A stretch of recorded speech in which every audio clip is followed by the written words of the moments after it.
Hi, my name is Carson and I will be guiding you through a 5 ways to vinyasa tutorial today. So you might find while you're taking a class, your teacher says to you, take a vinyasa, now's your opportunity to take a vinyasa. And sometimes you know right away what you'd like to do, and other times you either don't know what to do or you'd like to add in some extra spice to your practice. So I'll give you 5 different options to vinyasa. Our first option, we'll find our downward facing dog. Once we've come into our downward facing dog, this first option is coming down to the knees. So as you shift your weight forward towards a plank position, lower the knees down to the earth. From here, we're bending the elbows. The elbows can come narrow, and they can also come a little bit wider out, just depending on how your body's feeling. And as we start to bend the elbows, let the chest come all the way to the floor. Now let's roll the shoulder heads back, lifting the chest up off the mat for your cobra, and then shift back downward facing dog. And that's option number 1. Option number 2 is our Chaturanga. So as we shift forward to our plank, we'll stay in our plank and lower our chest down as the elbows bend.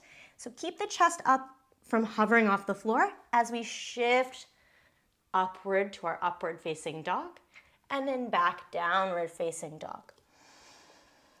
For our third option, we'll take a rolling vinyasa.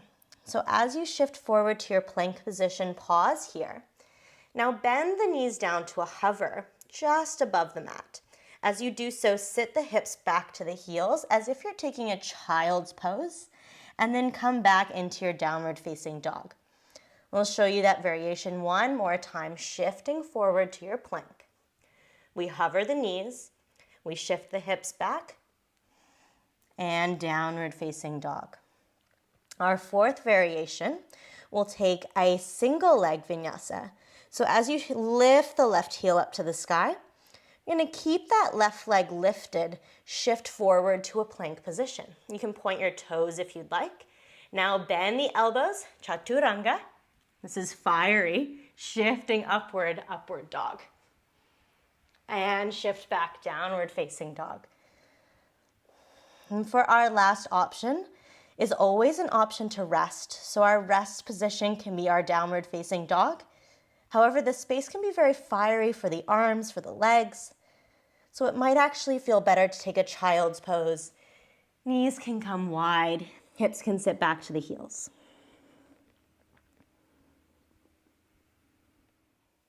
Thank you so much for joining me for this 5 ways to vinyasa tutorial. I look forward to practicing with you again soon.